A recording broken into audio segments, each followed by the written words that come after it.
Hi, I'm Zach Jerome. I'm a third grade teacher at Milton Elementary School in Milton, Vermont. This is a three school district, just one elementary school, one middle school, and one high school. But for Vermont, that's pretty rare because I am part of the biggest elementary school in Vermont with about 800 kids pre-K 5. Um, as for our school, we have about 40% who receive free and reduced lunch and about 30% that receive some sort of academic services, whether on an IEP or 504. Um, and as for data collection, we collect a whole lot of data. We we have our state assessment, which is the SBAC. That's computer adaptive. We've been doing it for a few years now. We also have the STAR assessments for math and reading, which is more progress monitoring, and that's also computer adaptive as well. And then all of our local assessments are unified across grade levels. So all the math assessments that I give throughout the year, the other five teachers are giving those same assessments as well. So we do use that data in our data analysis.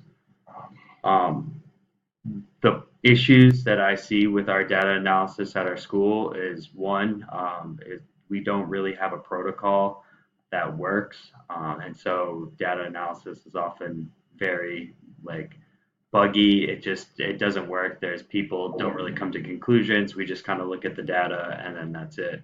And then also, there's just this terrible stigma around data analysis at our school. Anytime people hear that we're going to be looking at data, people often have, sudden appointments where they have to miss the meeting if it's after school or if it's during our PLC times, other important items always come up and take precedent. So, while we do have a ton of data at our school, it's not used very effectively.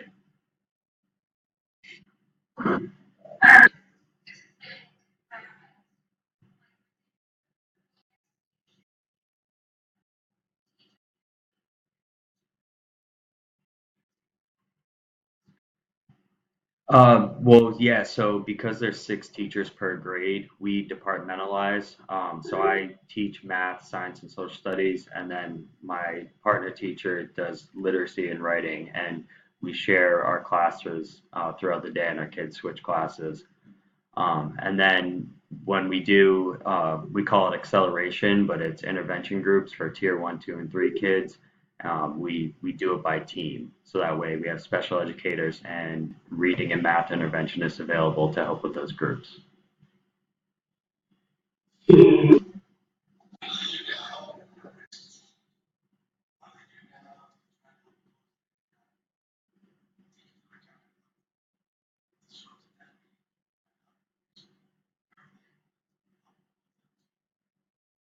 Yeah, well, being that this data analysis is very tricky, this acceleration time is not used very appropriately.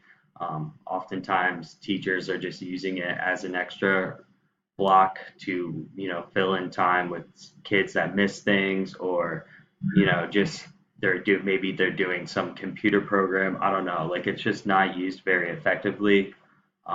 The whole idea behind it is that we can provide this tier one, two, and three intervention services to these kids, um, and in those small groups that really need it. But there's no buy-in from everyone.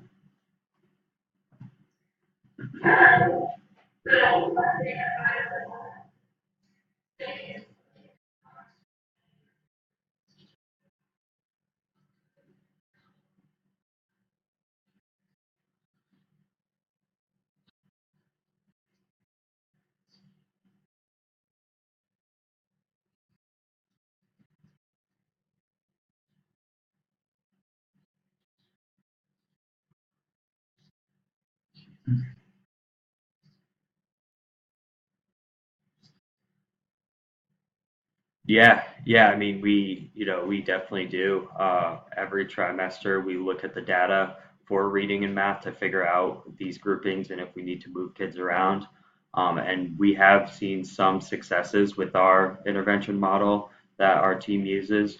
Um, and I think like my biggest challenge for all this is not the kids who are tier three and tier two.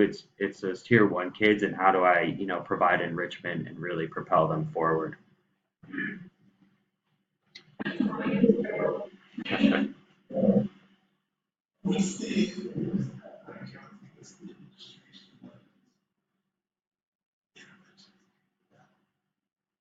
Uh, well, I mean, I could say this one of two ways. There's been a lot of turnover for our administration at our school. Because it's a big school, we have two principals, a pre-K two and a 3-5. And our 3-5 principal, this is her third year, and I mean, she's not very vocal about things. So we don't have a lot of support from administrators. We do have a person who works in our district who is the data and assessment coordinator. So her job is all about our assessments and data protocols and making sure our data warehouse system is up to date and in order. And she's great, but because she it works for the whole district, it's her time is very limited.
Yeah, yeah. I mean, I definitely like for me, if I were to be a principal at that school, the first thing I would do was just is revamp the whole data analysis system that we have because I mean, we really don't even have a protocol when we analyze data, and so that's why it's so inefficient.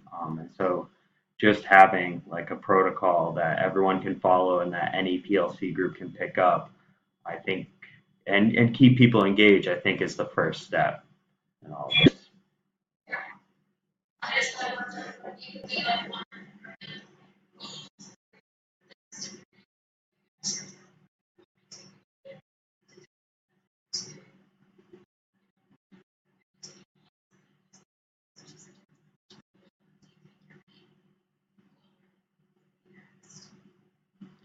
Uh, yeah, yeah. I mean, like we have PLC goals that's based around our data, and it's it's all about the SBAC state assessment and then our STAR benchmark assessments. And I think really just sticking with those, just because our PLC groups did take time to draft those goals, they are aligned to our school's uh, mission and vision. So yeah, yeah. It's it's good. I mean, it's a big school, so there's a lot of people. I mean, your schools seem really big too in Kansas, but for Vermont, it's really big, and so it's a lot of people to get on the same page, and so it's been tricky.